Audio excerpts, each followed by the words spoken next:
Before you can learn how to play Gods Unchained, you need to understand everything about the cards in the game. If you recently got into Gods Unchained and you've been opening packs, you've probably been wondering, what do they even mean? What are the good cards? How rare are these? So I'm going to talk all about that.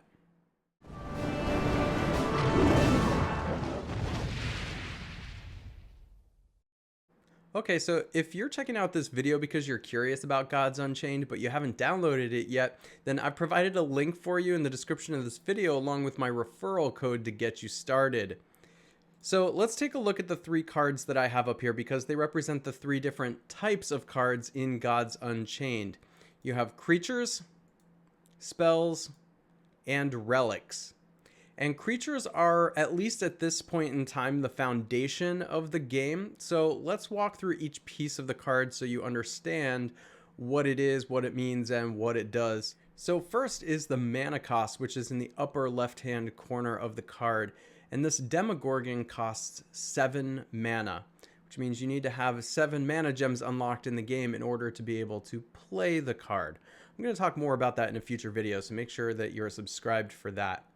Next, you have the rarity, which is indicated by the triangles that point inwards towards the name of the card. So these are purple, and that indicates that this is an epic card. Next, you have the card's ability, which of course you just read the text and do what it says on the card. And then on the lower left-hand corner of the card, you have the strength that's indicated by a number 4 on this particular card. And it sort of has like a knife looking symbol behind that. The strength is how much damage this creature will deal to other creatures or the opposing god. And it also has health, which is indicated in the lower right hand corner. This is how much damage it can take before it dies. Next, you have spells. These are a little bit simpler. While creatures are played onto the battlefield and they're permanent as long as they're not dead, spells are a one-time use. So in the upper left-hand corner, of course, you have the mana cost. This one costs 2 to be able to play it. And then you also have the effect. This one says deal 3 damage to an enemy character. You can use that one time and then the card goes into your void. Creatures also go into the void once they die. It's basically a discard pile. And then lastly, we have relics, which again are indicated by the mana in the upper left-hand corner. This one costs 5 to play. Relics are different than creatures, although they look the same. Here's what the differences are. First, the ability is actually for your god. You equip your god with the relic and then it gains special abilities. This will allow your god to attack creatures or potentially the other god or do something else that's listed on the particular card. It also has strength, which is listed in the lower left-hand corner, making it look like a creature. However, instead of having health, it has durability. So it does not take damage like creatures take damage. This is a relic that's equipped on your god. And so the durability is how many turns it has left to be used if the relic is going to decrease in durability each turn. A lot of the relics will say, and remove durability from this relic, whatever that may be. Remove 1 durability, remove 2 durability, something like that. Some of them don't have that printed on it, which means that they will stick around until your opponent potentially plays a card to be able to remove it. So this can be a tricky sort of evasive way to give yourself a little leg up by using these relic cards. However, since creatures are the foundation of this game, you probably can't have too many relics in your deck because you can only really use 1 at a time. Of course, I'll dive more into this in future videos as well. Now let's talk a little bit more about card rarity, because as you're opening packs, you're probably wondering how rare is this card or how special is it? And the rarity is indicated by the triangles that point inwards towards the name. So in the upper left-hand corner, we have a common card, and that's indicated by gray triangles. Now that doesn't necessarily mean the card is bad. It just means that there's a whole lot of them out there, and it's a really easy card to get. In fact, this particular common card is a really good one. The Rune of Fire deals 3 damage to an enemy character, so it's removal, and removal is very valuable, even though it's a common card. Now, the next type is indicated by blue triangles, and that is rare. Epic is indicated by purple triangles. And then we have our first really special rarity, which is legendary, indicated by gold triangles that point inwards towards the name. The difference between legendary cards and the common, rare, and epic cards is that you can only put one of these in each of your decks. You can have up to 2 copies of the other cards, but this one is special, and that's because they typically are a little bit more powerful, and they're much harder to get. There is one last type of rarity that's ultra special, and that is mythic, indicated by like hot pink triangles that are pointed inwards towards the name of the card. And what makes these so ultra special is that it is extremely difficult to get these. They sometimes put these in packs, but it's like tenths of a percent. So when you get these, it's really more for the collection. I mean, as you can imagine, these are powerful cards, but it's really more for your collection and selling them. It's what makes this a trading card game where, like, if you get something like this, you want to hold on to it because it's special, or maybe you want to trade it away for like a whole lot of cards that you need for other decks or things like that. Some people play these games simply for the ultra rare types of cards that you can get, and that is what Mythic is. Lastly, let's talk about God-specific cards and card quality, because I don't want you to confuse these things with card rarity. Now, there are some cards in Gods Unchained that you can use with any deck, but there are some cards that are specific only to particular gods. For example, the god that's used in the background of this picture here is Aeona, and she's the goddess of nature. This is one of her cards. It's indicated by these sort of root-looking things that are printed on the card. So Wildfire, this card, can only be used in decks played by this goddess. It can't be used with any of the other gods. So while some cards can be used in all decks, some are specific to a god. And card quality specifically refers to how shiny the card is. And so I went ahead and put the shiniest type of card you can possibly get here, which is Diamond. Let's take a look at these on the MWsGQpTxTr marketplace, because I feel like it's a little easier for me to show you what these look like there. Okay, so let's first cover neutral cards, because they are cards that can be used with any god in any deck.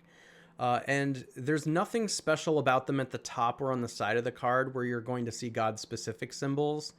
And that doesn't necessarily make this card any worse, just like a common card isn't necessarily worse than any of the higher rarities. But the difference between a neutral card and the other god-specific cards is that flexibility. In fact, I think that Gods Unchained needs to be kind of careful with these cards, because they can be some of the highest demand cards that there are. For example, I mean, this Bronze Gate that's up here is a really, really good card, and everybody wants to use it in all of their decks, it seems.